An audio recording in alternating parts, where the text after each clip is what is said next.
This is me, taking one last look before jumping some 25 feet to the rushing water below.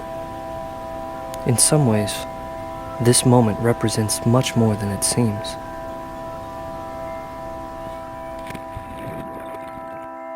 My name is Bryce. Like many other people in the world, I've grown up with a question in my mind. What am I called to be and do with my life? I have my passions. I enjoy playing music, acting, and traveling as a freelance videographer. We are in the truck on the way back to our hotel.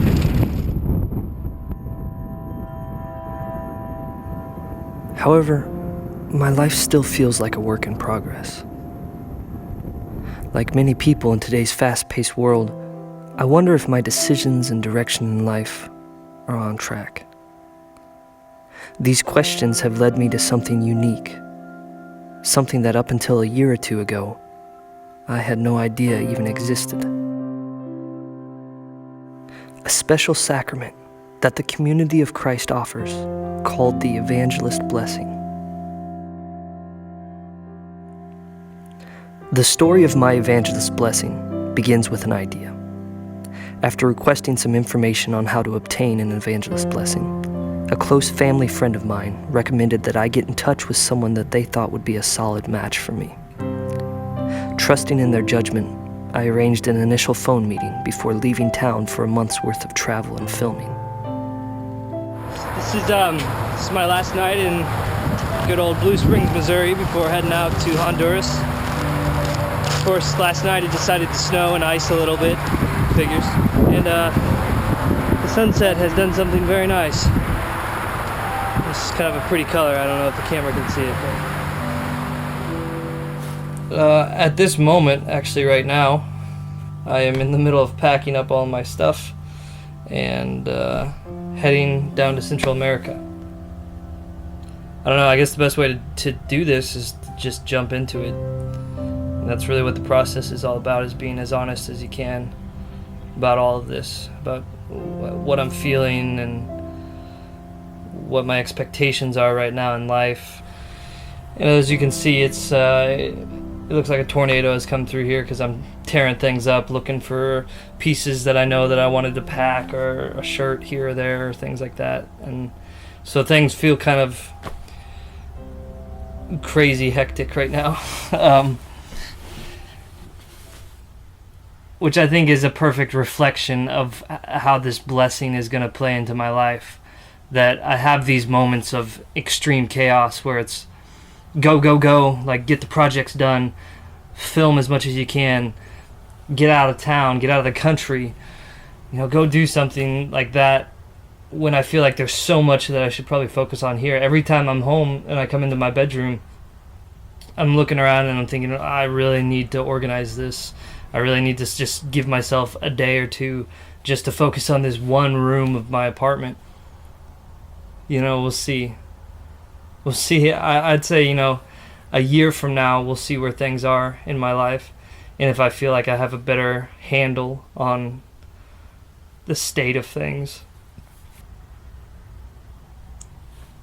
Hello? Bryce? Yeah. Hi, this is Dean White. Hey, Dean, how are you? I'm good. Are you ready? I am ready. Okay. Well, it's a pleasure to meet you. Yeah. And I guess I'm a little curious to know a few things about you. So I take it from your area code. First of all, you're in the Kansas City area. Yeah. I'm from Independence. During my first conversation with Dean, I realized something. That this process, this evangelist blessing, was going to be unlike any spiritual experience I had ever had before. The relationship would be close and personal. The things that I would learn about myself would be revealing and at times a bit scary. But most of all, I would be sharing with Dean in a deeply meaningful journey. Yeah, I've evolved, I guess, a sense that a blessing is a way of tuning into the influence of whatever we regard as sacred. As a way of helping us to understand the direction our life should take. And and that frequently involves setting aside one's own ambitions or expectations and asking about, where we fit in as people to the larger scheme of things. So that's kind of the frame that I bring to this whole experience. I don't know whether that's a good way to think about it or not, but right now that's the way that I do. And so I guess I'd be curious to know whether that approach, how you feel about that approach. I'd say I agree. I've been trying to let go of things that going into this process, pre-made ideas of what I should or where I will go and things like that. And I know that the blessing isn't going to be something that specifically tells me you go here and you do this and this is what will happen. But trying to be as open as I can about receiving what is given to me.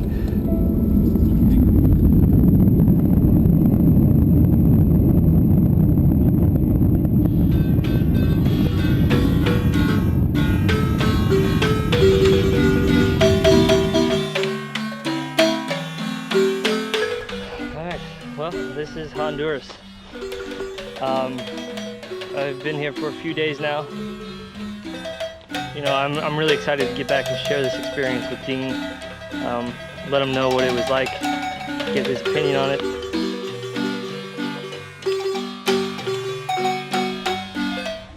So, we've been here building a church. They had the walls up and part of a roof up when we got here. And we put sheet metal on it. We've been laying dirt and sand and concrete for the base.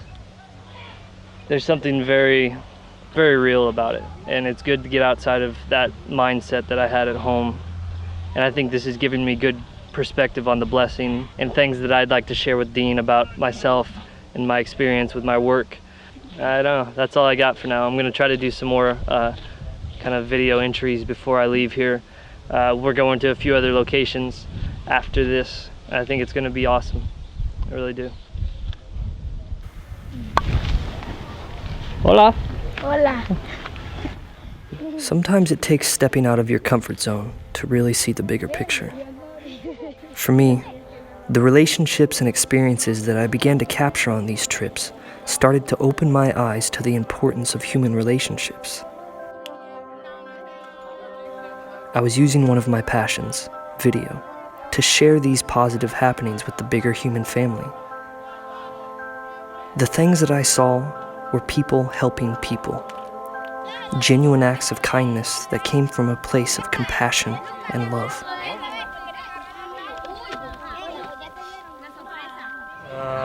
This is the way out of San Pedro Sula, Honduras. It's been an amazing time. The culture was incredible, the experience was incredible. These things are going to live with me for a long time to come. I'm really excited to get back and share some of these experiences with Dean. So for the rest of the day, we will be traveling, and then I'll be home tonight, getting ready for the next batch of airport visits to come.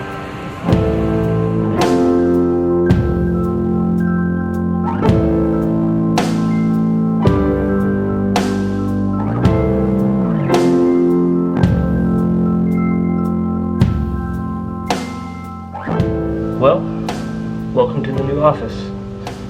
It doesn't look like much right now. We are moving everything in, as you can see, painting walls, making it inhabitable for us and for the video work that I do. So this is kind of an exciting time.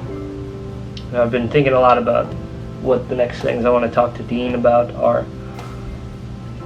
And I don't know. I'm trying to figure out, like, where is this blessing going to go?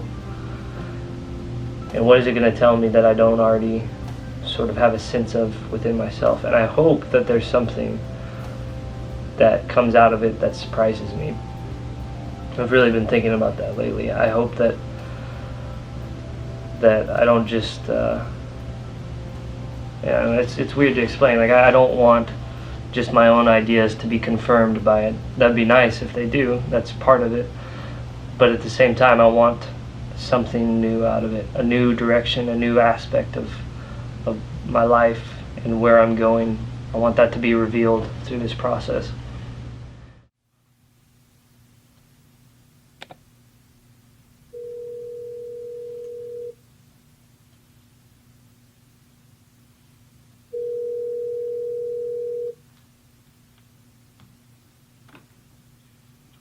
Hello. Hey, Dean, it's Bryce. Hi, Bryce. How are you? Good, how are you? I'm doing good. Good. Well, so you've been traveling, huh? Yeah, quite a bit.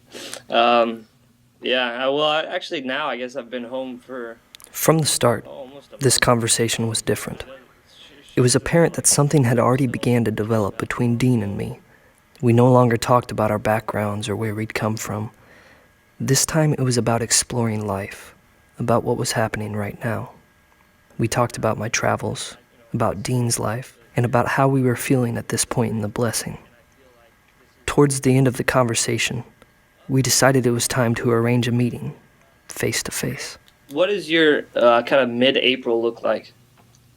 So I've got, and I'm glad you brought that up because I was going to mention it too. Actually, my wife and I are coming out to the Midwest. We're coming out, we're flying into Kansas City on April 7th, I think it is. But so my point about that is I feel like, I can make some time available on both ends of that trip when I pass through Kansas City to just connect up there as well. Well, so are you going to be in town, though, on the two ends of my trip out there? Yeah, I would. So we could still get together and just kind of meet in person then. And I'd be in town all of that time, I believe. I think it's important to emphasize something here. The way in which my evangelist blessing happened was unique. Not everyone's process will unfold this way, but that is the key. Everyone's individual experience with the evangelist blessing is meant to be unique. It's about you. And as for me, well, I was about to meet Dean for the first time.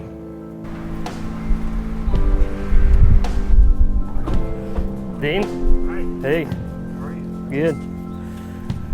Hey. Nice to meet you. Yeah, nice to meet you as well. So I think we'll do it out Start here. setting. Yeah, but do you want to grab something to drink first? Yeah. Okay. Where do you want to sit? I'll sit over there on that side. So that's been a lot. As Dean and I began to talk, I realized that our relationship was growing. I was confiding in him. I felt as if this conversation was not separate from all the previous ones, but a continuation. Dean remembered things I had expressed before. We talked. We laughed. But most importantly, we shared ourselves with each other.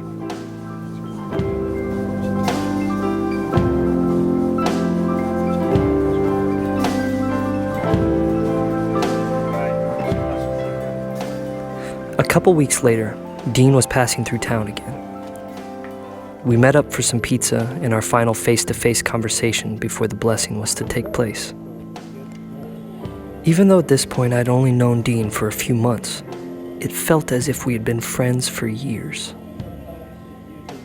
At the end of this conversation, we decided to set a time for me to visit Dean in Washington for the final step in the blessing process.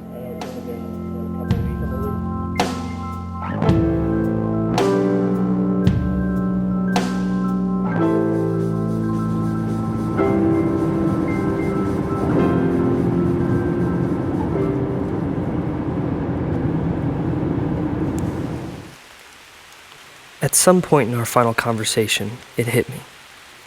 This is it. This is what all the preparation, all the sharing, all the communication up to this point had been leading to. Dean and I took our time. We developed a relationship with each other and with God.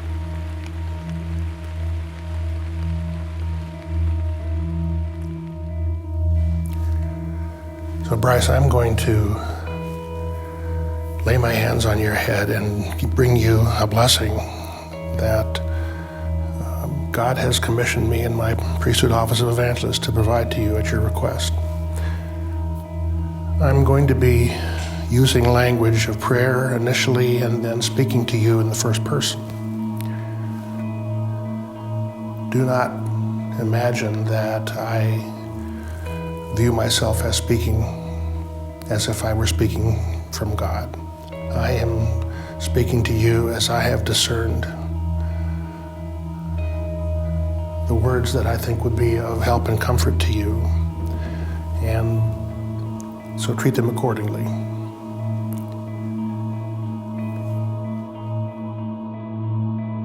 Almighty God, the giver of all good gifts, I thank you for the joy of sharing in your sacrament of blessing with Bryce, who comes to you seeking insight into his life's many choices. Give your grace to Bryce and to me, so that I may speak with care and humility, and he listen with an open heart and a generous mind. Fill us with the light of truth, and clothe us with love, that we may, in sharing this sacrament of blessing, faithfully serve you to the glory of your great name and for the benefit of your creation and your community. My blessing took place on Saturday, June 16th, 2012.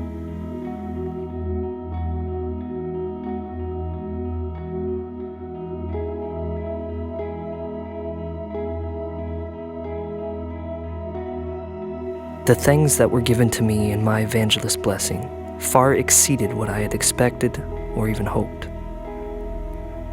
They revealed what had been hidden and continued what had been started.